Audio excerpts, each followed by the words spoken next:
often an elected official gets a standing ovation before he says a word. You should probably say thank you and go back to the city. So thank you very much. Chris, thanks for the introduction.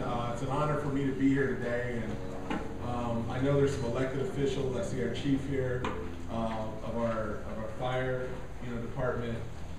I just want to say that we're all in this together. I mean, it's a down economy. We all know that we have a lot of challenges. But anybody who thinks that Sacramento, Carmichael, and the other jurisdictions are going at it alone, it just won't happen that way. We've got to have a regional economy. We have to be partners. We have to work together. And that's just my commitment I make to you. And if there's anything I could ever do, regardless of whether it's in the city of Sacramento or beyond, we in the city would like to be a partner. I know that might be a little bit different message than in the past, but there's a new day, I think, dawning in Sacramento, and I think we have some tremendous opportunities to do some amazing things. So I'll just start with that in my thank yous. I was asked to talk about the Sacramento Kings, so I will do that. How was lunch? Very good. I was not invited to lunch, but that's all right.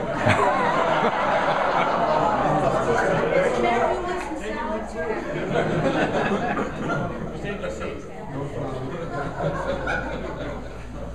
So what I'll do is I'll talk a little bit about the Kings, and the way I'll do it, if you don't mind, I'll talk about it in three areas. One is the fact that we were able to prevent the team from leaving.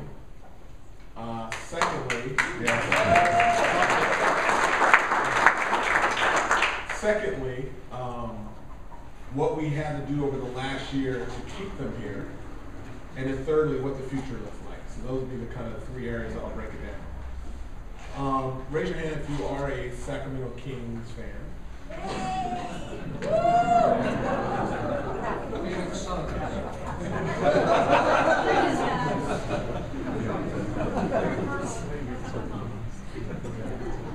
So I will start out the story with this detail.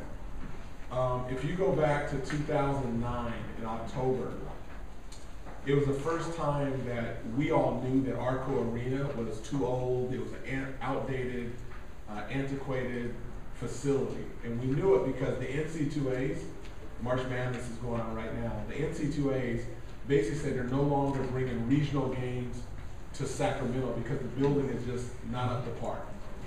That was back in 2009.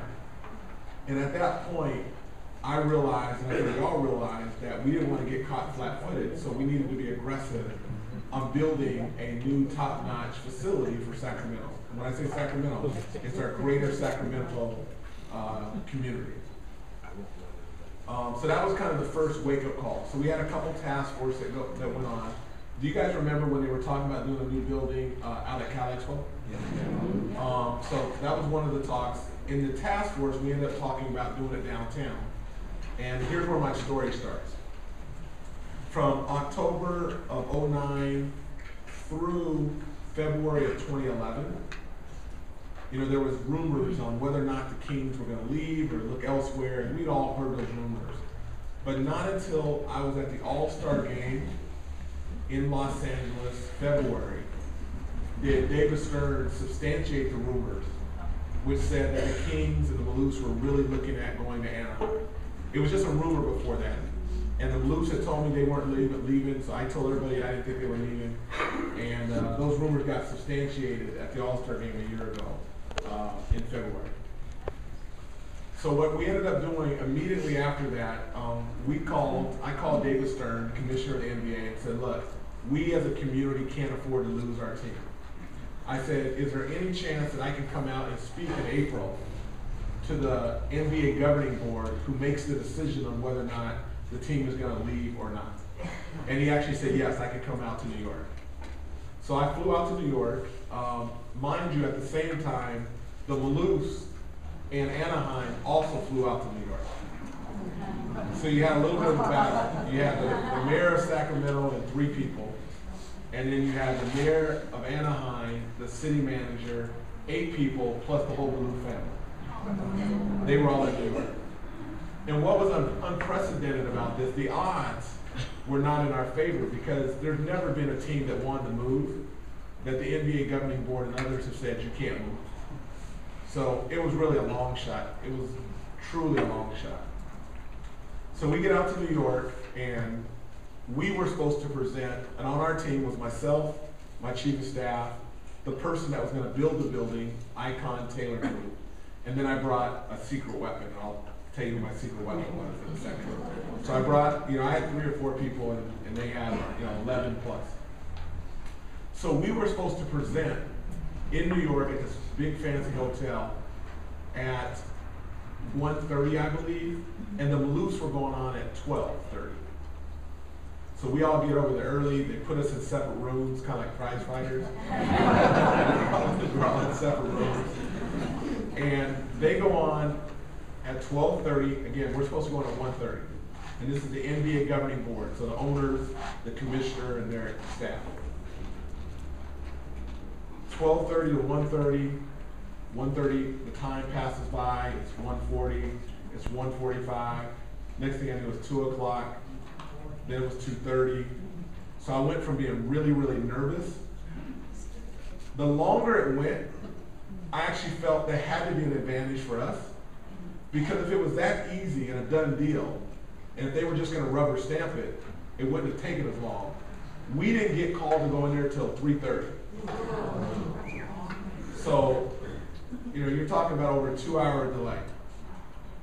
So we were prepared to probably talk about 40 minutes. I felt at this point, if the owners had been in there an extra 2+ hours, they're probably tired and fatigued, so we should shorten our presentation and make it a little bit crisper. So we did that. So we go in, and mind you, the Maloofs and Anaheim went in first, and they had 11+ people, and we go in with 4 people. So I'm going to describe the room, and we go in. We were not in there together. Remember, prize fighters, it kept us separated. So a big square table, probably a little more rectangular. On this side, you had probably 12 to 15 owners. You had, on this side here, you had the 3 or 4 of us sitting at the head. On the other, like directly at the other head, was commissioner and 2 of his lieutenants on each side. So it was like 5 of Commissioner Stern's folks, NBA owners, and on this side was NBA staff. You guys with me? Gotcha. All right. So this was it, right? You get one shot. This is it. So I start our remarks by basically saying, we are not here to say anything negative about the Maloofs. They've been good partners for Sacramento. And we are not here to criticize the Anaheim deal, because that's really not our business. But if you think for one moment that we're not going to fight to keep our team in Sacramento, you're mistaken. So owners kind of set up a little bit. Because the first 2 were kind of calm comments. And then it was like, I'm ready. to fight. So I said, I just want to make a couple points. I said the first point, I wanted the owners to know, and I realized this, we all know that we have the best fans, in the NBA. We know that. So I needed to remind the rest of the owners. So I said, first of all, in 26 seasons, our fans have sold out 19 of those seasons. And none of the owners, with all due respect, can claim that. No other team in the NBA out of 26 seasons has had as many sellouts as we've had. And out of those 19 seasons, 10 of them, only 10 of them were we a playoff team. So that means the other 9, we were even a playoff contender. So I wanted to let them know that we have the best fans in the NBA. So that was point 1. And they all kind of looked around. I said, number 2, whether you know this or not, I want to set the record straight that we have a top 20 TV market. The city of Sacramento only has 470,000, let's say 500,000 people. But the greater Sacramento metropolitan area, we have 2.3 million people. And the owners were like, Sacramento's a top 20 TV market? I said, absolutely. I said, furthermore, most TV markets have more than one professional team in the market. In Sacramento, you have 100% of the market share. So my point is, why would you want to lose the best fans, and why would you want to lose a TV market where you own 100% of the market share? And they all started, you can see them kind of, yeah, right. That's not what we just heard from the first group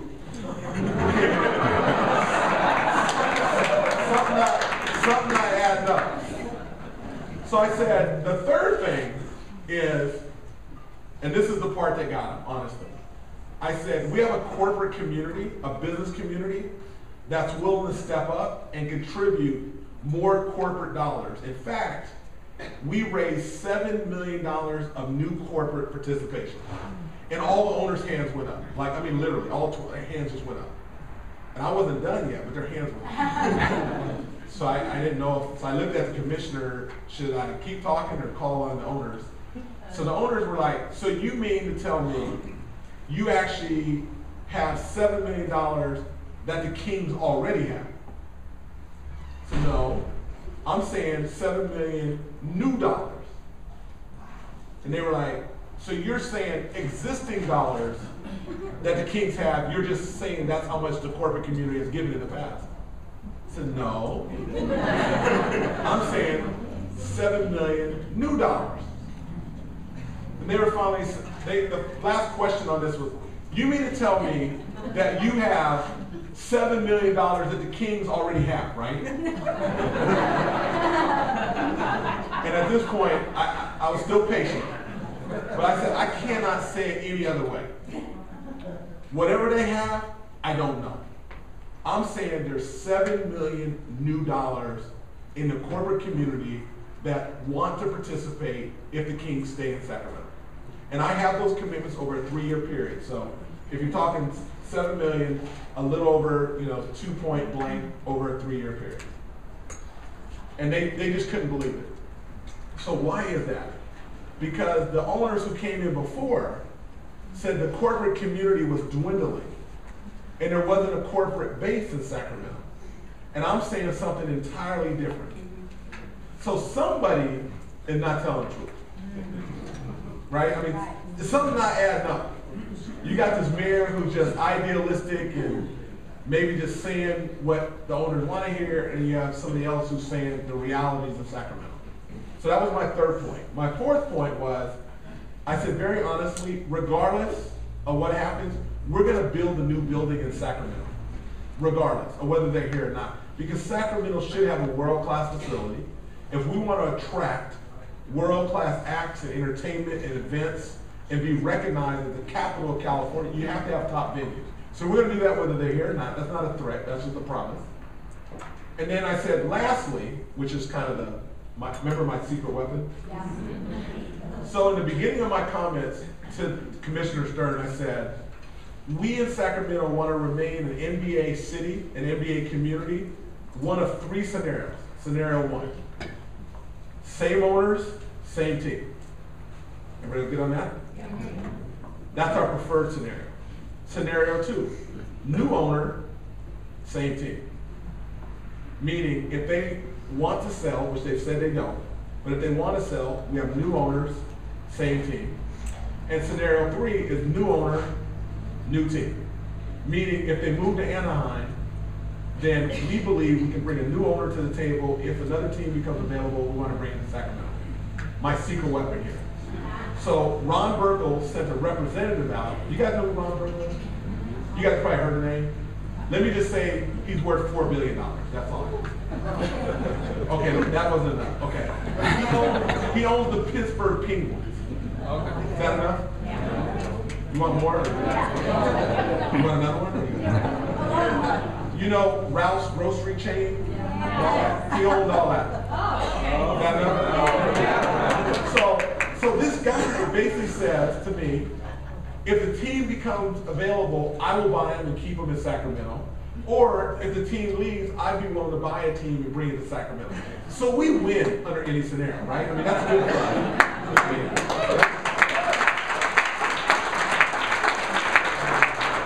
So at this point, the owners are like, okay, this is like too good to be true. So we finished. The owners asked me all these questions.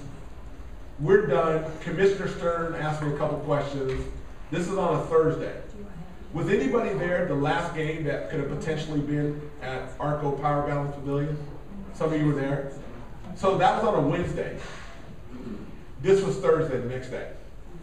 So Friday, there's a press conference, and Commissioner Stern is dealing with the press, and he says, you have this hard-charging mayor from Sacramento who came in and made these promises, and there were pipe dreams, and he said they got $7 million next year. Remember, I said over 3 years. You guys heard me say 3, right? Somehow the commissioner only heard 1 year. He said I had $7 million in 1 year. On the following Monday, the Maloofs were supposed to file for relocation. The commissioner said, we're not going to let them file for relocation. We're going to make them wait 2 weeks, and we're going to send people from the relocation committee out to Sacramento to see whether the $7 million is real. For 1 year. You all know, you heard me say 3. So, in a strange way, that was a good news, right? Because they were supposed to file on Monday. That meant we had 2 more weeks. So the next week, meaning Monday passes, the next week, he sent 3 people out. Somebody from the relocation committee, a couple people from the NBA, to sit down with the corporate community. You with me, right? The corporate community. To see if we had $7 million, which was in theory supposed to be over 3 years. But he backed me in a corner, and we had to raise $7 million in 1 year. So that meant I had a lot of work to do between that Friday and when it came out on Wednesday, Thursday. Like that wasn't part of what I was saying, but nonetheless. So the owners come out. We get 25 people in a room, which were all the corporate sponsors, and the NBA owners came out, and the NBA, and all the corporate community were in the room. And this was a really powerful moment in Sacramento. And the NBA owner asked each of the corporate people, were they in? And they all said yes. We ended up raising $10 million for 1 year in Sacramento.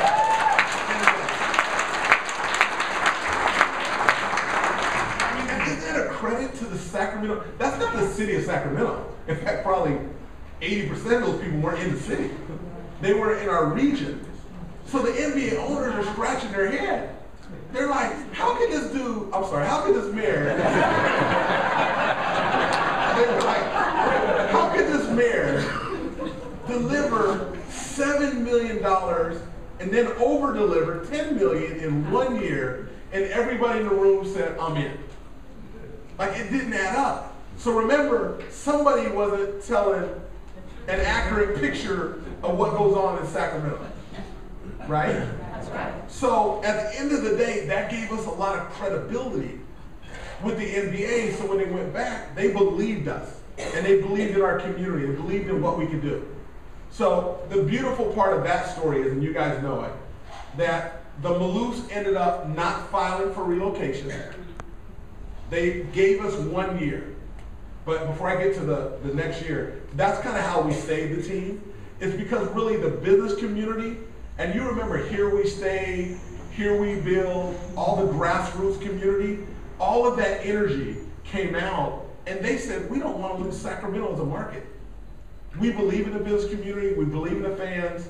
We're going to give this team and this community 1 more year to see whether or not we can build a new entertainment sports complex. You guys get on that? Yeah. So that's phase 1. That's what we're able to do. It's because all of you collectively together made such a strong stand that the NBA couldn't deny us another year. Here's the hard part. So now I'm into phase 2 of my conversation, which is we have another year, which means it's this year right now, another season, but we had to figure out a way to finance a new entertainment and sports complex. That was the hard part. So I'm in there saying we're going to build it whether they're there or not. And now I'm stuck trying to figure out how we're going to pull this off. Because this is for real the hard part, right? I have no idea how we're going to do this. I'm just talking. You got to break things down. Just first things first. So now we put together a Think Big task force. And that was a coalition of Democrats, Republicans, and people that were part of the whole region. All of our 6 counties, elected officials, business, labor, civic organizations, were all part of this coalition called Think Big. And what they did is they met with people in Placer County, and they met with El Dorado and the 6 counties, the 22 cities, and that group did a very good job of communicating and reaching out and creating an environment that we found a way to finance the entertainment and sports complex. So the deadline was March 1st. Does that make sense? You guys probably heard it. So once they gave us a year, which was last April, May, they said you have till March 1st of 2012 to have a financing plan. That was like 10 months. And again, I had no idea how we were doing it, but anyway, it was 10 months. We had to come up with a financing plan. So a week before March 1st deadline, we are talking to the NBA, and we think we have a deal between the Kings, the Blues, AEG, and all the partners in the city, and I'll talk about that in a second. We think we have a deal, so we go out to Orlando do an All-Star Weekend. You guys with me? So that's mid-February. When was All-Star Weekend, John?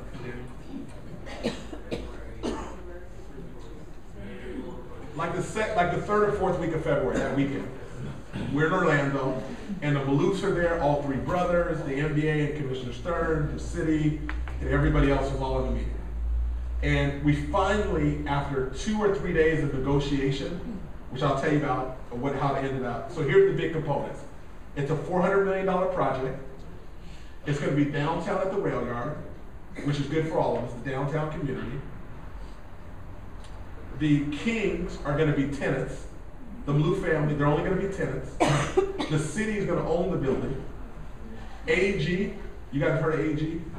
AEG is going to be the operator, meaning they operate the building, which is really good because they bring in the best acts and the best show in the world. And they were also willing to be equity investors. The Kings had to put in $70 million too. So AEG put in $60 million, the Kings put in another $70 million, and the city had to come up with $250 million plus or minus of public investment. Not a new tax, because that was our commitment, no new tax, but a public investment. What we had in the city is we had these parking garages that were underutilized. We weren't doing anything with these parking garages. So what we could do, because all these people are going to come downtown, they're going to need to park in these garages. That became a very valuable asset number 1, which could create asset number 2. Does that make sense for everybody? So that was the win, the public-private partnership, where the city would take an underutilized asset. We could either lease it out long-term ourselves, or we could bring somebody in and lease it out long-term, but they would pay money in the front end for that long-term lease. And that was the win-win for all of us. So you're protecting taxpayers, you're creating jobs, which I'll talk about in a second. Thirdly, you're taking one asset and you're multiplying to create 2 assets. You're stimulating the downtown economy in a responsible way. That was unheard of in a down economy. Like, we actually figured it out. So we are very excited. So let me give you a quick point. It'll create 4,000 construction jobs. Let's say that again. 4,000 construction jobs. The thing that people need to know in Carmichael, 2/3 of the jobs, 2/3 of the vendors are outside the city of Sacramento. So the city just is 1/3 of it. This is why our region is so strong, that the region all participates in everything that we're talking about.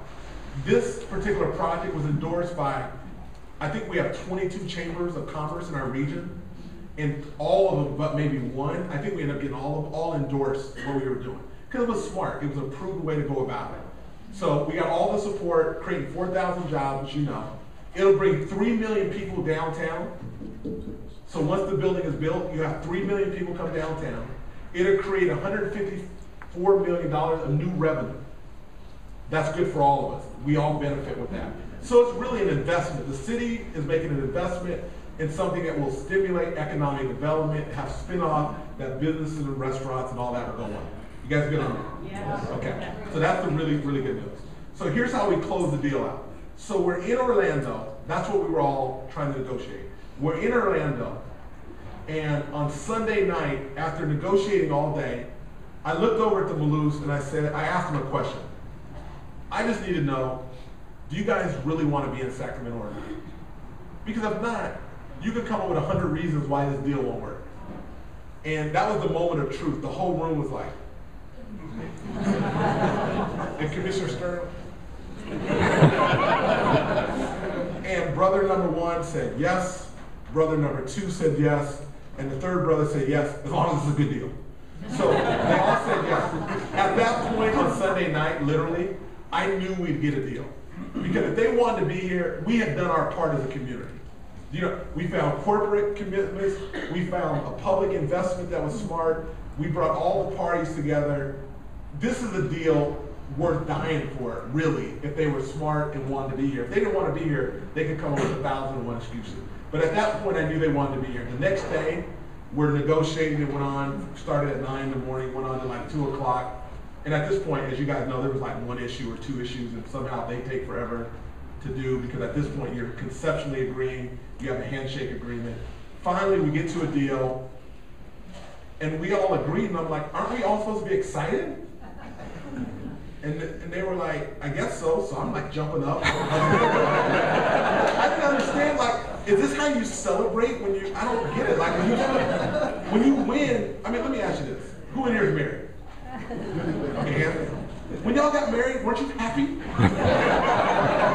Like, we were just getting married to each other. And I was excited. I wanted to pick the bride up, and they were all just kind of, so anyway, I got excited, which everybody else eventually got excited. So now we're done. And people ask me all the time, when did it set in? So we're in the room. Now we're going to go deal with the press. So we're on the lower lobby floor. The press is on the, say, the lobby level, like 1 floor up. So we're in the elevator. And in the elevator, there's me, the 3 Maloof brothers, and Commissioner Stern. And that's when it all, like, that's when it became real. Because you're in an elevator. When the door opens, the press is there, and there's no turning back. So I was like, thinking about the Maloofs, and I was like, there's no turn. So we opened the door, and the press was like, they didn't expect the deal to happen. Like now, everybody, oh, we knew it was going to happen. All that wasn't the case. When we opened the door, the media, you know, who are supposed to be very professional and stone-faced, they went. So we deal with the press. You guys may have seen that Gavin Newsom. Yeah. Gavin Newsom. That Gavin Maloof started crying. Yeah. Like he was so emotional because they had been trying to get a new arena for like 10, 12, and never thought it would happen in Sacramento, which is part of the reason why they wanted to move somewhere else. So they were overwhelmed. We kept the team. We are building a new facility without new taxes, which is important for our community. It's going to create tons of jobs, and we did it in a very open and transparent process. Okay, where we go from here? Last phase of my arena story. So a year from today, in April or May of 2013, we will be breaking ground downtown, which is really cool. And then in 2015, that'll be the first season that our Sacramento Kings will be playing in a brand new building. That is it.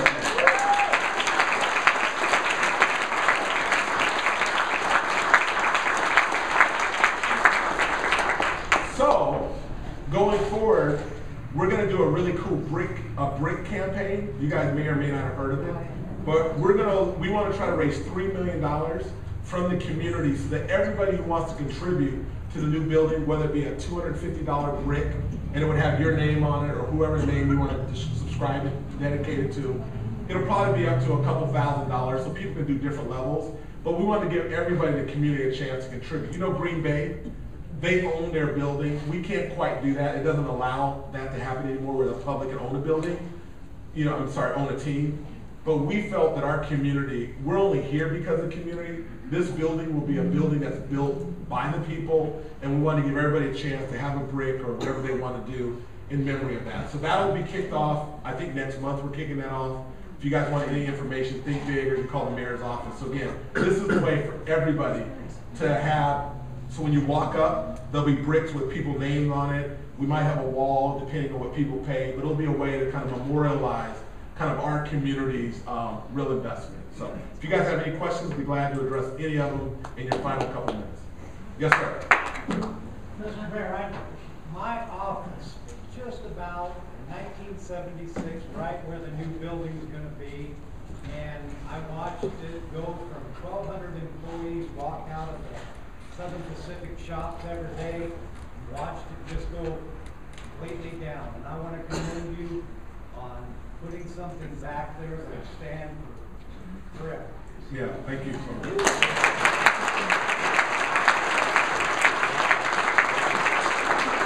I'm sure most of you have been in other cities around the country. Like most cities have a new building, a new arena downtown. It stimulates all the economic development. It's like a no-brainer.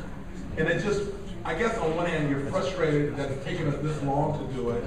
But in a down economy, we're one of the few cities that are doing something that no one else can figure out how to do, so it's good in that respect. And I think this community and the next generation of young people will be very proud of what we were able to do in Sacramento. All right, next question. Yes, sir. You think we have a chance to rebuild downtown, and aren't we the largest city in America that really has a chance to rebuild our entire downtown? Yes. What do you agree? Yes.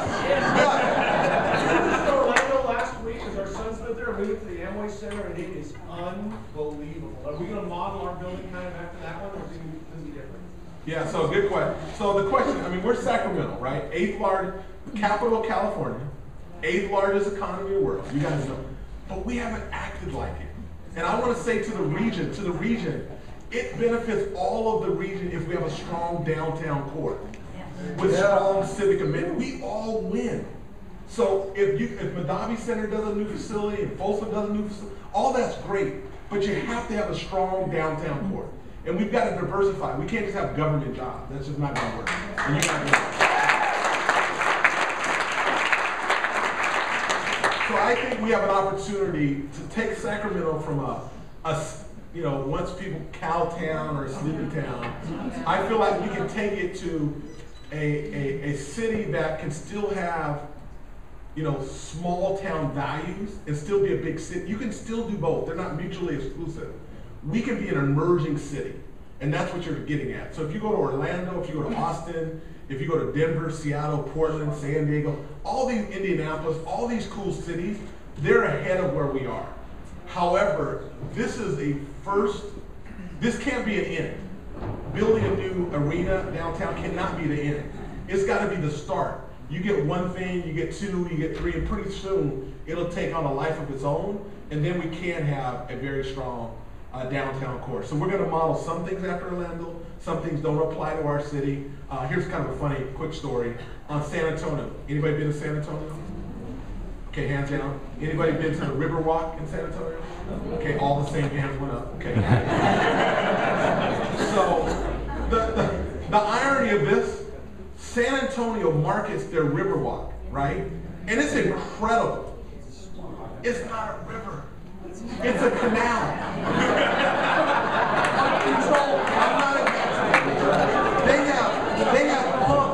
They have found a way to pump water and push it and call it a river. It's a canal.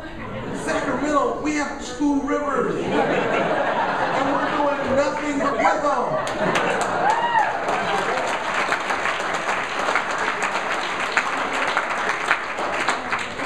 All right, last 2 questions. You get one, and I have to have a lady ask it. Thank you. Yeah.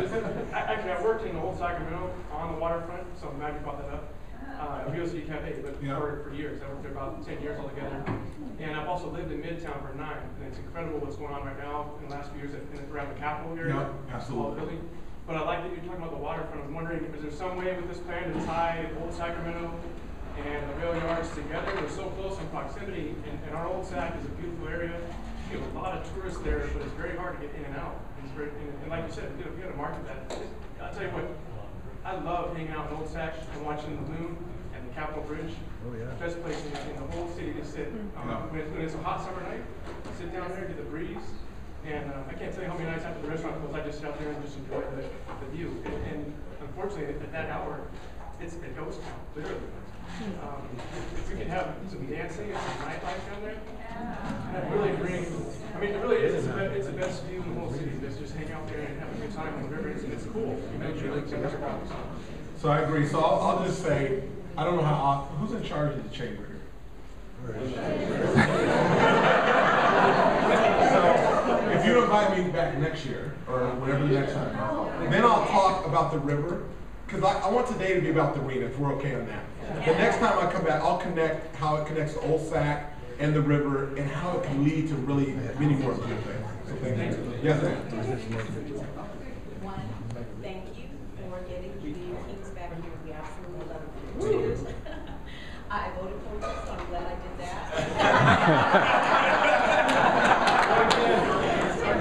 My last question, it has to do with downtown and parking. I work downtown. I work for one of Governor Brown's appointed officials, and I have to deal with that traffic. So with the new arena, how are we going to deal with parking? I'm sure you've heard it before, but that is my concern. So, okay, so thank you, first of all. I guess I won't be back if I don't get reelected. So, when he said to me, assuming you get reelected, I'll bring you back. So the neat thing is, parking downtown is a pain in the butt, period. So we've got to fix that, number one. And then we charge all these ridiculous prices and we'll wonder why people don't want to come downtown, which makes no sense. What's good though, and I'll tell you how the arenas work. The traffic issue that people brought up, we have to be very smart on how we go about egress, ingress. People coming in, people leaving. So one of the things that people did in San Diego, and it's exactly what we'll do here, if you have our new arena downtown, and by the way, it's going to be a lead, either, I mean, I'm shooting for silver, we want to get gold. It's going to be a really cool green showcase building.